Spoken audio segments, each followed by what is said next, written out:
Fala galera, tudo bem? Professor Paulo na área de novo para falar um pouquinho com vocês sobre organismos econômicos internacionais, aqueles organismos, aqueles órgãos que foram criados e que têm relevância fundamental para muitos países, inclusive para o Brasil, dentre situações as quais a gente já teve tanto dentro daquilo que foi processo histórico econômico do nosso país, como também situações que acabaram envolvendo aí características de relevância mundial e que vão também ser consideradas aqui nessa aula. Então vamos lá, prestar atenção aqui sobre os organismos econômicos internacionais.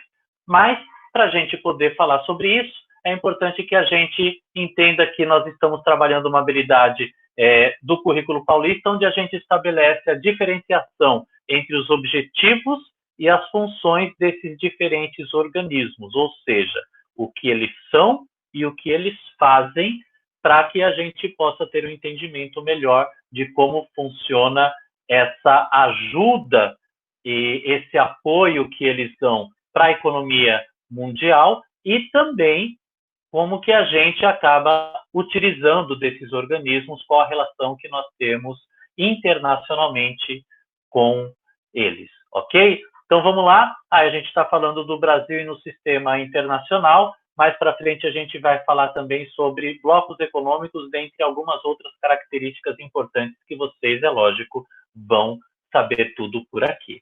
Vamos nessa então. Pessoal, então assim, é importante a gente dizer que depois da Segunda Guerra Mundial, né, ou seja, o período de Guerra Fria, a partir de 1945, né, muitos países eles acabaram sendo bastante castigados por conta daquilo que foi a guerra, né?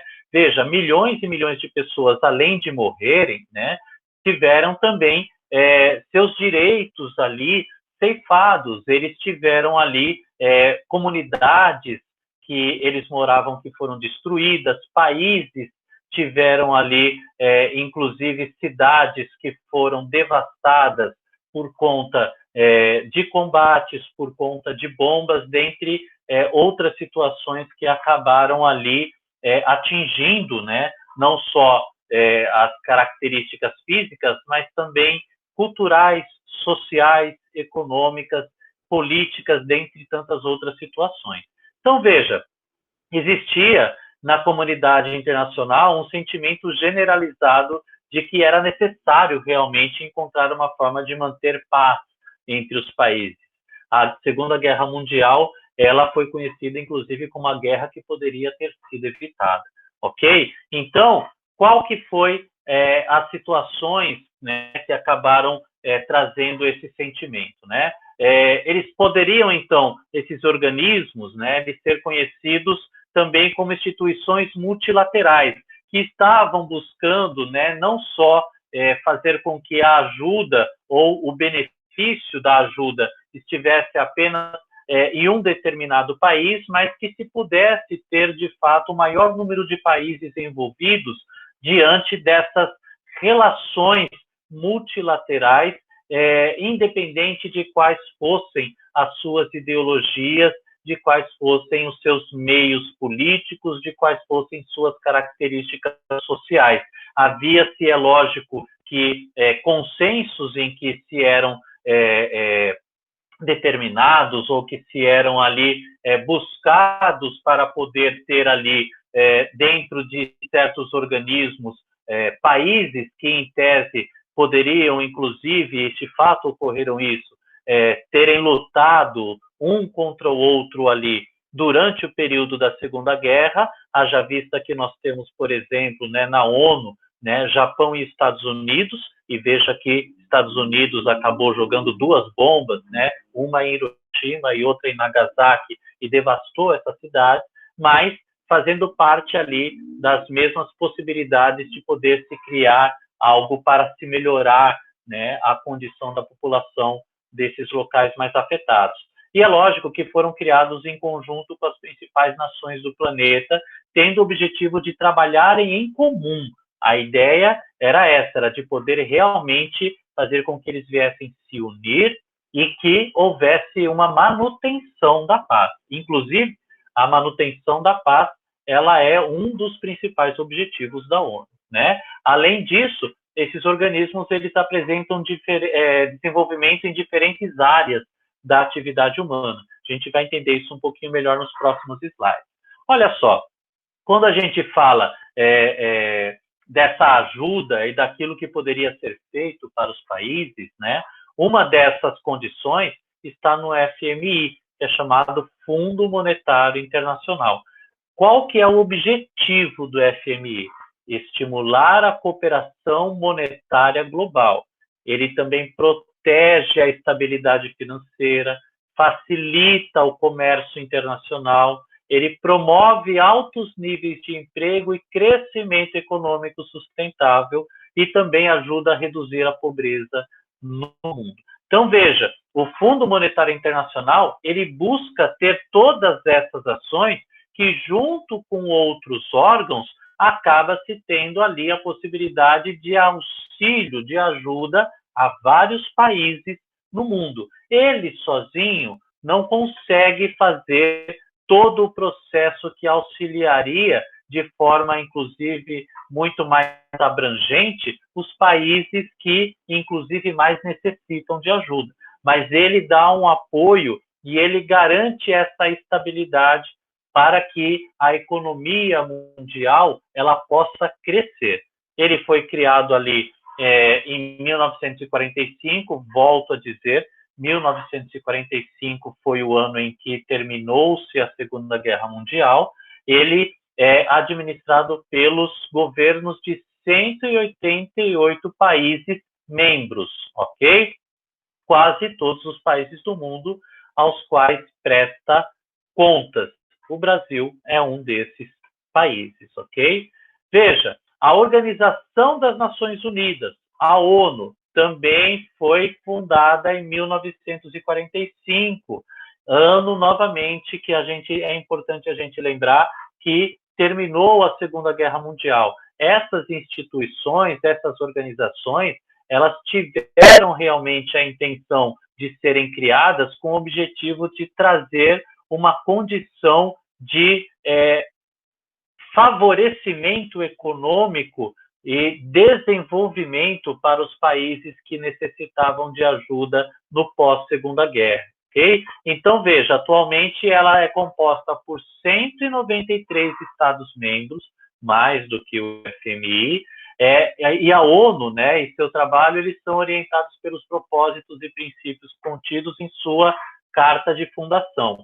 É como se fosse uma carta magna da ONU, como se fosse uma carta normativa que vai estipular, vai dizer, vai regular quais seriam, além das funções da ONU, quais as condições que estabelecem essas funções e também como que se dá a relação entre os países que são membros, né, da ONU no mundo.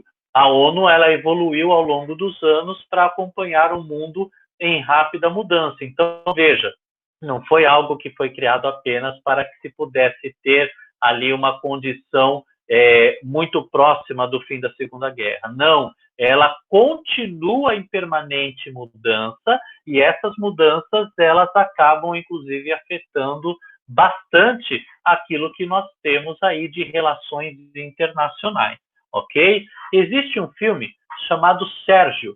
Esse filme, ele conta a história de um dos secretários da ONU, Sérgio brasileiro, e que é estrelado pelo Wagner Moura, um ator brasileiro.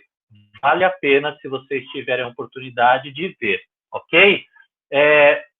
Uma coisa que permaneceu a mesma em relação à questão da ONU, que vale a pena a gente destacar aqui, que ela continua sendo o único lugar no planeta Terra onde todas as nações do mundo podem se reunir, seja qual religião for, seja qual política tiver, seja qual tipo de governo que se tenha, na ONU, todos os países podem se reunir em paz, ok? E, inclusive, eles discutem problemas que são comuns e tentam encontrar soluções para esses problemas. Além da ONU, a gente tem as organizações, nas organizações econômicas internacionais, o chamado Banco Internacional para Reconstrução e Desenvolvimento, tá? Esse banco, veja, então ele é um banco, ok? Que ele empresta dinheiro para vários países no mundo. Mas ele empresta dinheiro a torto e a direito? Ou empresta dinheiro sempre que alguém vai pedir? Não. Veja, é uma instituição financeira que oferece empréstimos a países em desenvolvimento. Não é para qualquer país. Eles têm a tendência e têm o foco de poder emprestar esse dinheiro para países em desenvolvimento de renda média. O Brasil é um país que está dentro dessas características? Sim, o Brasil é um país que está dentro dessas características, onde, se for necessário um empréstimo do Banco Internacional para Reconstrução e Desenvolvimento, a gente teria condições de poder pedir um empréstimo para eles. Mas como que esse empréstimo ele viria? Qual seria uma situação que poderia fazer com que a gente viesse pedir crédito para esse banco? Por exemplo, um terremoto muito grande que venha a abalar alguma cidade brasileira e que a gente não tenha condições de poder, com os nossos recursos, reconstruí-la. Então, seria o caso de fazer um empréstimo para esse órgão, ok?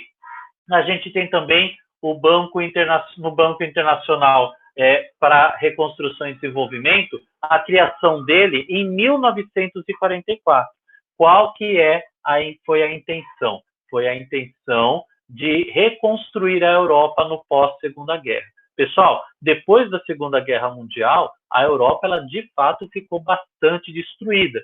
Hitler tinha dominado grande parte da Europa. E é lógico que para que se pudesse, então, derrotar os exércitos alemães de Hitler, várias frentes, vários frontes estariam ali buscando trazer algum tipo de ofensiva para derrotar esses exércitos. Cidades foram destruídas nessas batalhas.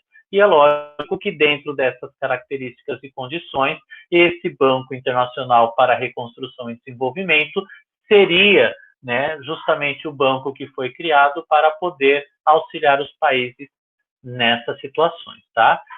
No caso, veja, o BIRD, como ele é conhecido, né, ele vai se unir à AID, ok?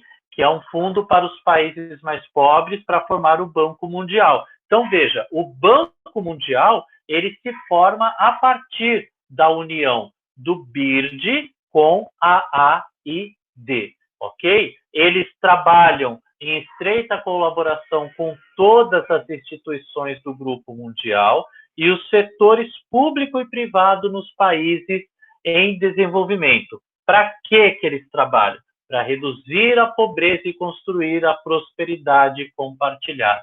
A intenção é poder fazer com que esse grupo, tá, ele possa ter condições, então, de auxiliar esses países que tenham mais necessidade diante dessas situações colocadas aí, ok? Já a Associação Internacional de Desenvolvimento, a chamada AID, ele é um organismo do Banco Mundial. Veja, então, esse organismo do Banco Mundial, ele fornece empréstimos sem juros e subsídios aos países mais pobres. Sem juros e subsídios aos países mais pobres. Geralmente, países mais pobres, pessoal, a gente está falando de países que têm um IDH muito baixo. Os países que estão considerados aí, ou são considerados de extrema pobreza, geralmente têm o seu IDH menor que 0,5. São países que estão localizados principalmente no continente africano. No IDH, quanto mais próximo o número for de 1, melhor a sua condição de desenvolvimento humano. Quanto mais distante de 1, menor, então, esse desenvolvimento, ok? E aqui ele foi criado, então, em setembro de 1960, e suas intervenções tem aí a intenção de apoiar o crescimento econômico, reduzir a pobreza e melhorar as condições de vida dessas populações, ok?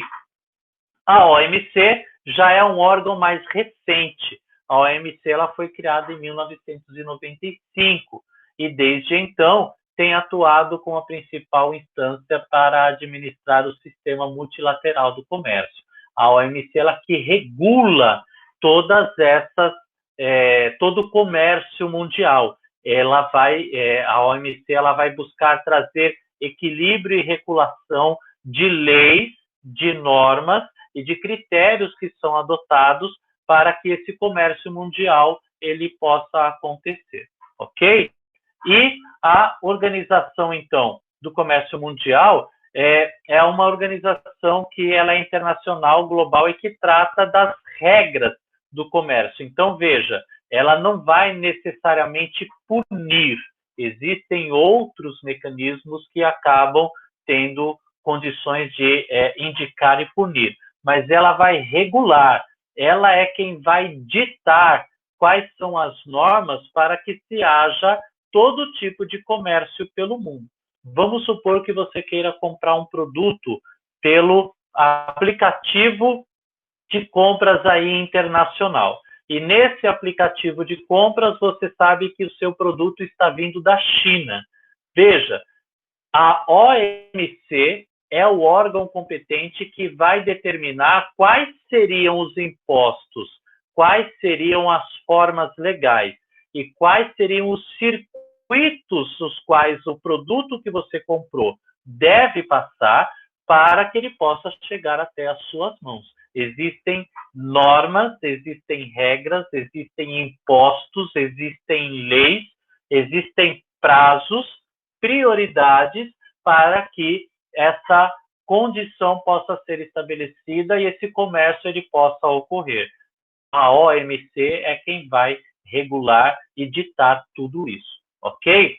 O objetivo é garantir que o comércio flua da maneira mais tranquila, previsível e livre possível, ok? Ela não tem a intenção de barrar nada, ela não tem a intenção de punir, conforme eu havia dito, mas ela tem a determinação que vai buscar trazer essa regulação para que isso possa acontecer de uma forma em que se flua esse comércio pelo mundo, ok? A Organização Mundial do Comércio, ela conta com 164 membros. O Brasil, ele é um dos membros fundadores da OMC. A sede fica lá em Genebra, na Suíça, e as 3 línguas oficiais da organização são o inglês, o francês e o espanhol. OCDE. Pessoal, a OCDE também é conhecida como Clube dos Ricos, tá? Organização para a Cooperação e Desenvolvimento Econômico. Ela representa uma estruturação formada por países e parceiros estratégicos, ou seja, é como se fosse de fato um clube, inclusive ele é conhecido como o Clube dos Ricos, né? E os membros, eles discutem políticas públicas e econômicas que orientem essas características, inclusive internacionais, essas características de comércio mundial, ok? Esses países apoiam os princípios da democracia representativa e as regras da economia do mercado. Então, veja, eles apoiam, junto com a OMC, tudo aquilo que se teria de regras para esse comércio mundial. Mas não são todos os países, ou não são grandes, né? Um grande número de países que fazem parte dessa realidade. Na verdade, como eu havia dito, ele é conhecido como o Clube dos Ricos porque os integrantes eles apresentam um elevado PIB per capita. O que é o PIB per capita? É o Produto Interno Bruto por habitante, ok? E esse Produto Interno Bruto por habitante, ele é muito alto nesses países, ok? Tem elevados indicadores de desenvolvimento humano, ou seja, o IDH, conforme eu já havia dito lá para vocês, né? E representa cerca de 80% do comércio mundial, ok? Pessoal, o que eu precisava dizer sobre esses organismos, sobre esses órgãos, era isso. Eu fico muito agradecido de poder ter colaborado com vocês dentro daquilo que vocês precisam saber. Nós temos exercícios que foram disponibilizados no nosso blog também, então, por favor, acessem lá o nosso blog para que vocês possam realizar ali os exercícios direto ao ponto, ok? E qualquer dúvida, a gente está à disposição. Por enquanto é só. Eu agradeço mais uma vez a atenção de vocês. Tudo de bom. Até a próxima. Tchau, tchau.